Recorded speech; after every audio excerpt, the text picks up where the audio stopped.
Ya bodoh tapi bisa nggak kan?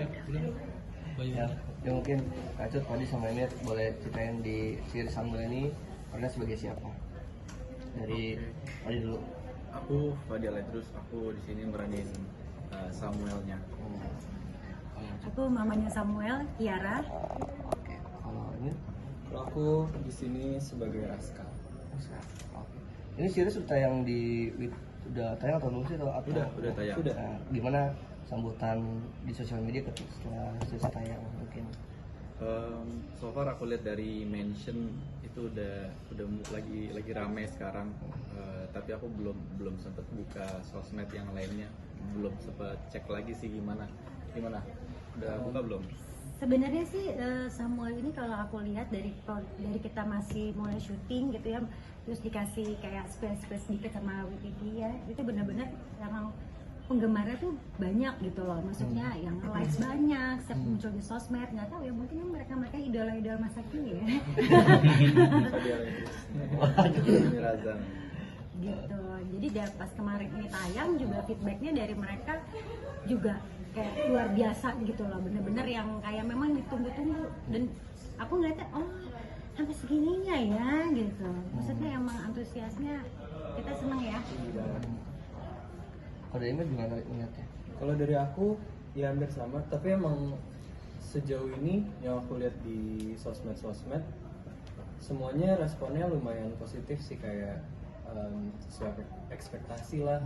Terus juga pada senang dengan karakternya masing-masing, jadi setiap karakternya juga punya kayak porsinya masing-masing yang ditunjukkan, jadi semuanya juga senang untuk menontonnya. Kalau dari karakter kalian apa sih yang seru atau dan menantang dari series ini? Aku dengar gitu. Menurut aku karena karakter Raskal ini antagonis, jadi yang lumayan menantang itu adalah gimana caranya karakter antagonis ini bisa disenengin sama banyak orang gitu loh. Karena so far karakter antagonis adalah karakter yang paling susah untuk dimainin, karena pasti bakal, kalau bawainnya nggak benar pasti bakal kayak kesannya tuh jahat banget atau enggak nyebelin gitu. Kayak yang semua orang tuh nggak bakal suka gitu sama dia, ngelihat kita di jalan aja jadi kayak ini orang apaan sih gitu. Jadi kayak itu yang susah. Tapi so far karena ceritanya juga dari Samuel ini bagus, background story-nya Raskal juga bagus, jadi aku ngebawainnya lebih enak sih. tapi udah siap dibenci belum kan? Kalau antagonis biasanya kan nggak terlalu disukai gitu. Aku selalu siap untuk dibenci kok, karena emang sejauh Dibenci ya? sejauh ini emang hampir beberapa judul yang udah aku jalanin emang rata-rata antagonis, tapi belakangan ini antagonis itu yang dibenci, makanya aku sekarang mau berpikir untuk gimana caranya jadi antagonis yang disenengin banyak orang. Antagonis tapi dicintai gitu. Antagonis tapi dicintai, betul. Oke, kalau dari Padi gimana Samuel, seperti apa dia? Samuel jujur ini menjadi peran yang paling menantang ya, apalagi dengan judulnya sendiri berjudul Samuel. Jadi memegang beban yang lumayan berat. Dari pembaca juga punya ekspektasi. Cuman gimana pun juga kan kita ada banyak pihak, ada dari WTV, ada dari MD dan pemain itu sendiri. Kita semua masing-masing punya treatment, dan kalau aku sih lebih gimana fokusnya supaya ini masih nggak jauh beda dari Wattpad, jadi pembaca saat nonton masih ngerasa relate buat mereka yang udah baca ini secara dalam waktu yang lama. Dan karakter Samuel ini serunya ketika kalau misalkan ada Azuranya. Jadi kalau misalkan Samuel sendiri mungkin akan terlihat kalau misalkan dia di luar rumah dia menjadi leader si geng motor, dan ketika dia di rumah ya dia menjadi anak yang manja pada umumnya gitu. Ya pada dasarnya Samuel anak remaja yang kalau misalkan di series ini divisualkan ketua geng yang bukan geng yang ini ya, kan kalau motor kan ada Harley, bukan yang macho banget, cuman maksudnya divisualkan menjadi remaja yang ganteng, disukai banyak perempuan, tapi masih ya pendekatannya ke ini ya, ke Korea lah, ke Korea. Berarti udah lebih ke apa sih, kayak cool gitu kah atau Iya, sebenarnya? lebih cool dan lebih apa ya, kalau misalkan sama Azura lebih banyak kayak Tom and Jerry-nya gitu, kayak kucing dan anjingnya gitu. Itu yang pengen ditunjukin di series ini. Highlight. Nah, kalau dari Kak Tari seperti apa sosok mamanya Samuel ini? Kalau dari sini sih aku tuh pingin jadi mama Samuel di sini tuh, aku tuh pingin memberikan pesan gitu ke ibu gitu ya, melalui karakter aku di sini, bahwa kita itu memang harus menjadi tempat pulang yang nyaman untuk para remaja. Karena kan di luar sana mereka kan lagi bertumbuh, lagi mencari jati diri, lagi mungkin banyak melakukan kekeliruan gitu. Cuma disitulah pentingnya parenting untuk kita sebagai orang tua gitu, dimana anak itu ketika pulang kayak Samuel di sini, dia memang mungkin di luar sana dengan geng motornya, dengan mungkin bersaing-saing sama Rascal, tapi begitu nyampe di rumah dia benar-benar anak yang agak manja gitu, memang kayak apa ya, bukan yang sotoy gitu, bukan, dia jadi tetap yang ya mah gimana mah gitu. Jadi berarti kan di situ ada sebuah kepercayaan dari anak buat orang tuanya, dan juga mempunyai rasa nyaman. Itu sih yang penting buat seorang ibu di luar sana. Kita harus menjadi tempat yang ternyaman buat anak kita. Apa yang menantang memainkan sosok mamanya Samuel di sini, Kak? Yang menantang? Ya. Menantang? Sebenarnya kalau dibilang menantang ya mungkin kalau saya lebih kepada memperlihatkan gimana saya harus menatap Samuel dengan penuh kehangatan, kecemasan, dengan ulahnya dia di luar sana yang kalau pulang tiba-tiba aut-autan, nanti kadang-kadang udah aur-auran gitu. Ya kan gitu. Ya maksudnya udah lusuh gitu kan, pergi ganteng pulang lusuh gitu kan. Ngapain anak gue gini-gini. Cuma tetap menatapnya itu bukan menatap kayak yang ngomel, bukan, tapi menatapnya itu penuh kehangatan gitu. Jadi yang kamu kenapa gitu. Lebih di rem aja sih, biasanya kalau ibu-ibu kan merepet tuh, ini kayak aku ini kan merepet. Mungkin ada kesulitan nggak sih kalian berdua ketika membangun chemistry sebagai ibu dan anak? Kalau dari yang aku rasain waktu reading sih masih ada kayak struggle kali, mungkin karena emang jarang ketemu ya. Karena aku pada dasarnya kalau mau bangun chemistry itu minimal bisa bercanda bareng. Kalau misalnya bisa ketawa bareng tuh punya referensi jokes yang sama, pasti cepet buat nyambungnya, ya kan? Setuju nggak? Dan itu kita dapat pas di lokasi syuting. Kita mulai bonding, kita mulai bercanda-bercanda, banyak ngobrol. Kalau di pertama-tama pas kita reading, mulai gimana nya pas dia kasih aku coklat. Kamu lupa ya, kamu ngasih coklat lupa nggak? Ingat ya, kita ngasih coklat. Mungkin dari tawaran yang lain pada nggak mau, terakhir aku dia tuh betul aku suka coklat gitu kan, juga nih gitu. Habis itu pas di lokasi kita mulai bener-bener yang semuanya aku sama anak-anak ini semua bener-bener yang kita tuh relax banget, bercanda bareng, nggak ada gap-gap yang gimana gitu. Padahal meskipun bermain sama Kak Tari yang udah melintang di dunia acting, kamu juga ada deg-degan atau gimana? Oh ada sih deg-degan, cuman kalau misalkan udah nemu jokes yang sama dan bisa ngobrol dengan ketawa dengan seru, itu semua lepas gitu dari siapa lawan mainku gitu. Cuman emang kalau sama lawan main senior pasti awalnya ada segan, ada apa, cuma balik lagi aku ingat ini kan kerja, pasti Tantari juga memikirkan hal yang sama juga gitu. Kenapa kamu waktu itu ngasihnya coklat kepikirannya? Karena cuma ada itu. Pikirannya itu doang. Dia beli terus dia nggak pengen makan, kalau yang lain nggak mau, nih kayaknya nih ibu-ibu ini boleh nih kayaknya mau nih, kayaknya lapar nih mukanya gitu. Enggak, kayaknya waktu itu karena kebetulan lagi di sebelah duduknya. Iya lagi sebelah gitu. Dan itu inget gak yang sebelum reading gue beli coklat banyak, gue bagiin semua. Oh ternyata semuanya sih. Langsung tadinya langsung keluar ke ibuan aku loh, aku ngasih aku coklat gitu kan ya. Jadi aku punya metode yang lucu yang baru diterapin di sini. Jadi aku beli coklat yang banyak, terus bagi-bagiin kayak misalkan sama geng Diamond. Geng Cetan enggak, tapi Rascal doang. Karena si Samuel sama Rascal kan dulu ada dekat gitu. Cuma emang kalau ada sisa aku bagi-bagi juga sisa. Ada sisa. Dia kepikiran dari mana kalau coklat? Coklat karena suka semua. Karena aku suka coklat itu. Jadi aku membagikan hal yang aku suka.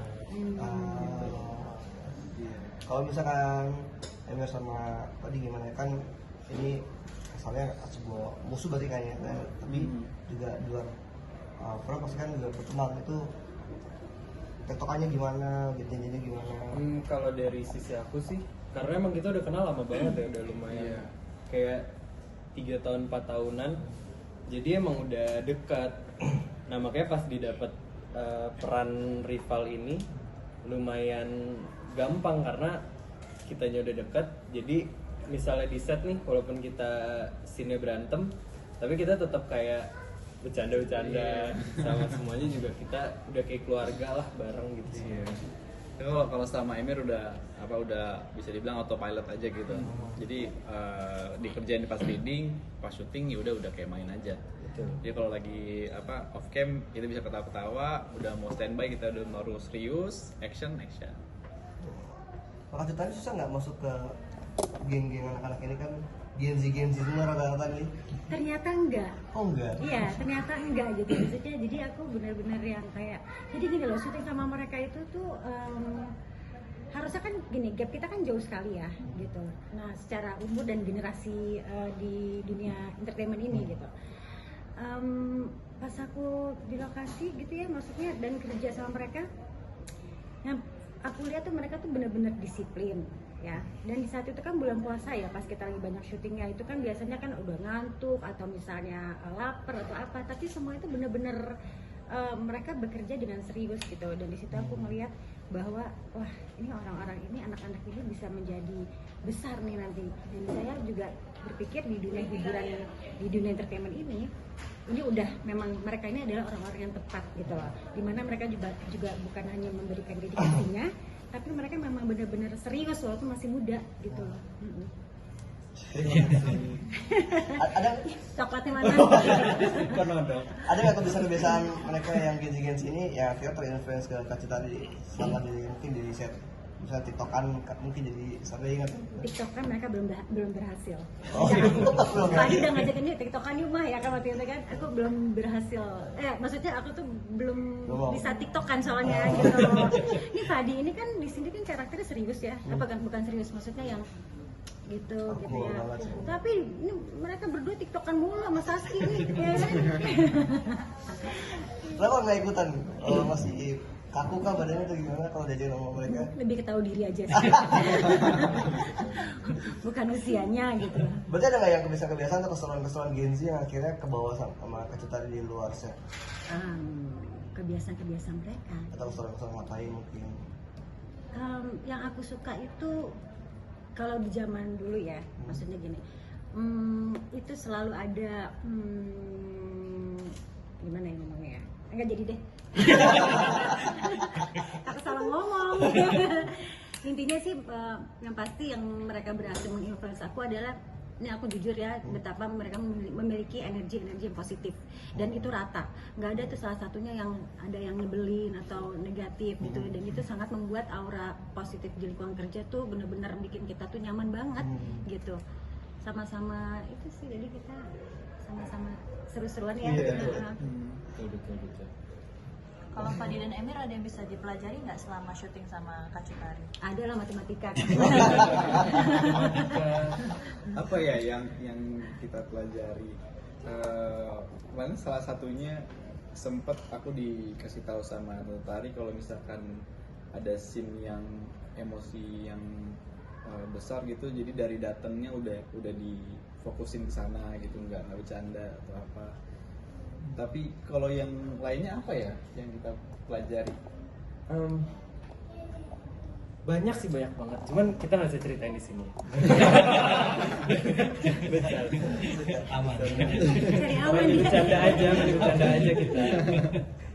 Tapi buat Emir sama Fadi ketika udah tayang seriesnya, udah berarti tayang 2 episode atau 1 episode yang udah tayang? Yang udah tayang untuk yang free itu 1 episode. Oke. Cuman yang untuk VIP itu udah 2 episode. Oke, kan kalian sempat kalau di episode sebelumnya sempat merasa takut kan, karena ini kan IP gede banget. Pas udah tayang terus ada sambutan penonton, kayak ada yang ngasih feedback, lebih lega kah atau malah masih ada deg-degannya buat kalian? Kan Masih ada deg-degan sih kalau aku ya, karena aku pun episode 2 aku belum berani nonton, aku nunggu teman buat nonton bareng. Jadi kita nonton bareng-bareng sama teman-teman yang lain. dan pada belum bisa juga, jadi lagi nunggu yang bisa, lalu aku pengen ajak nonton bareng. Kalau aku kebetulan udah nonton kemarin sama keluarga, jadi benar-benar kayak terus melihat feedbacknya juga jadi dari orang-orang, dan yang aku rasain kan aku memainkan perannya Raskal ini dan ngelihat hasilnya tuh kayak menurut aku puas aja karena so far aku ngerasa aku udah ngasih yang maksimal untuk hasil yang ada sekarang gitu loh, jadi udah merasa terpuaskan. Kalau tadi kenapa masih deg-degan tadi? Karena beban sebagai pemeran utama kan atau gimana? Karena juga dari zaman announce di acara WTV juga emang udah banyak kan ya ekspektasi penonton, dan adikku kebetulan baca novelnya juga, dia juga baca novel, aku pun juga baca novelnya, cuman aku mungkin akan nonton sama adikku ketika dia bisa gitu, jadi ada ekspektasi yang sama seperti penonton yang lain, tapi dari adikku, jadi aku bisa nanya langsung. Betul, mungkin karena ini dari Wattpad yang udah besar banget dan bisa dibilang ya sesuai ekspektasi penonton gitu dan pembaca Wattpad.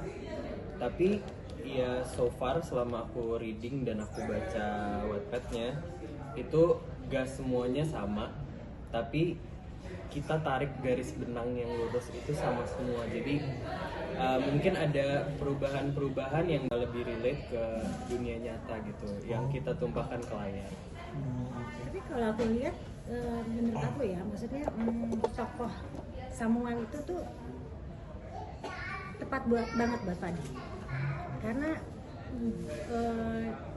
kan gini ya, aku tahu Fadi di lokasi masa aslinya, tapi ketika dia mainin si tokoh Samuel itu berbeda kan. Dan Samuel ini aku baca skenarionya tuh, terus aku ngeliat Fadi yang main tuh, aku ngeliat oh ini orang bisa mengimplementasikan apa yang harusnya karakter-karakter yang ada di Samuel gitu loh. Jadi aku ngerasa dari segi karakter dan juga menurut aku fisik itu semua ada di Fadi, dan bahkan aku sempat mikir kalau bukan Samuel, bukan Fadi, siapa ya yang cocok? Aku nggak nemu. Sebuah penghormatan, terima kasih banyak. Iya benar. Jadi kan tempat tuh. Iya, coba hitung ya, sama dua ya. Tapi Kak, melihat teman-teman cast-nya yang di sini pada deg-degan, pada gugup, Kak Cut tadi merasa gugup juga atau mungkin malah membantu mereka, nenangin mereka kalau ketika melakukan syuting atau selama promo ini? Mereka waktu syutingnya sih nggak gugup gitu loh, nggak mungkin mereka gugup tuh sekarang nih gimana ya nih antusiasnya, padahal mereka udah tahu nih antusias, tapi kategorinya gimana nih, semasif apa nih gitu sih, mungkin karena mereka punya beban sendiri ya. Cuman kalau aku pribadi, aku optimis sih gitu, maksudnya ya itu optimisnya karena melihat dari apa ya, selama proses ini tuh benar-benar kapan dong tayang gitu. Ini series pertamanya Kak Cut tadi kan? Iya. Gimana bedanya sama syuting sinetron? Nah itu kalau misalnya untuk series kan ngomongnya biasa aja gitu kan ya. Kalau sinetron kan nggak biasa aja, ya kan? Ini biasa aja gitu. Jadi aku coba latihan sendiri gitu, walaupun kalimat-kalimat nggak penting pun aku belajar lagi gitu loh. Karena kan kalau misalnya udah sinetron kan udah kepola kan, gitu. Udah tau lah Val mainnya, oh ini begini, udah begini gitu. Tapi web series aku coba untuk dialognya aku lenturin lagi gitu. Apa yang membuat Kak Victory ngambil job series? Jujur, aku tuh web series kenapa ini aku ambil karena aku memang nggak mikir dua kali ambil ini. Kalau yang lain aku mikir-mikir gitu. Bukannya apa-apa, ada pertimbangan-pertimbangan yang aku harus nggak ikutan. Ya. Tapi kalau ini aku melihatnya ini massive banget fansnya di Wattpad tadi gitu. Terus udah gitu juga yang pertama aku tanya kan siapa pemerannya gitu. Oke. Dia Fadi gitu kan. Oke, ya Fadi gitu. Pertimbangannya itu sih. Habis itu juga Samuel ini kan ceritanya itu emosinya sangat mendalam sekali ya ceritanya ya gitu. Sebuah ada kehilangan, tapi juga ada tentang penyembuhan hati ya, dimana Azura ya kan jadi yatim piatu. Abis itu kita keluarganya, sahabat orang tuanya ini kita mencoba untuk menyembuhkan luka itu gitu loh. Nah bagaimanapun si Azura ini menjadi mempunyai tetap wadah keluarga itu ya di rumah kami gitu. Ya seperti itu sih maksud aku. Jadi ya ini kenapa enggak gitu, bagus ceritanya gitu. Si Samuelnya bagus, Azuranya di sini juga ceritanya juga jelas. Berarti ketagihan nggak untuk ngambil project series lagi? Kalau yang kayak gini maksudnya aman, kita masih mau. Tapi berarti tetap pilih-pilih ya. Iya, soalnya kan web series sekarang kan nggak semuanya aman menurut aku. Ya kan gitu. Dan aku harus banyak pertimbangan gitu. Aman tuh dalam kutip apa sih? Parenting kah mungkin yang apa genrenya atau gimana? Iya genrenya, maksudnya genrenya itu benar-benar harus dilihat. Misalnya kalau misalnya yang bagaimana gitu aku nggak ambil. Tapi ini kan positif 18 plus nggak ngambil ya. Kan aku masih umur 12. Wow.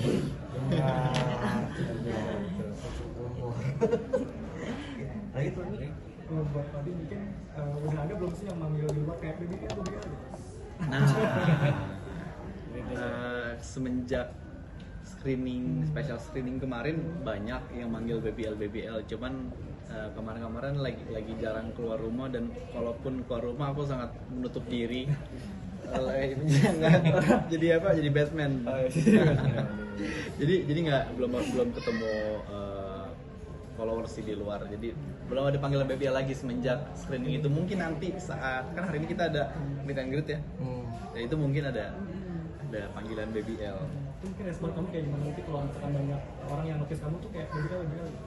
Justru aku senang sih, karena itu menunjukkan bahwa panggilan itu melekat di mereka. Ada ini ya, antara semenjak mereka nonton jadi nempel di kepala mereka, atau emang mereka melihat aku sebagai Samuel dan memanggil aku BBL. Semoga sih yang ya dua-duanya ya. Langsung aja ya pemula ya, 2 menit lagi.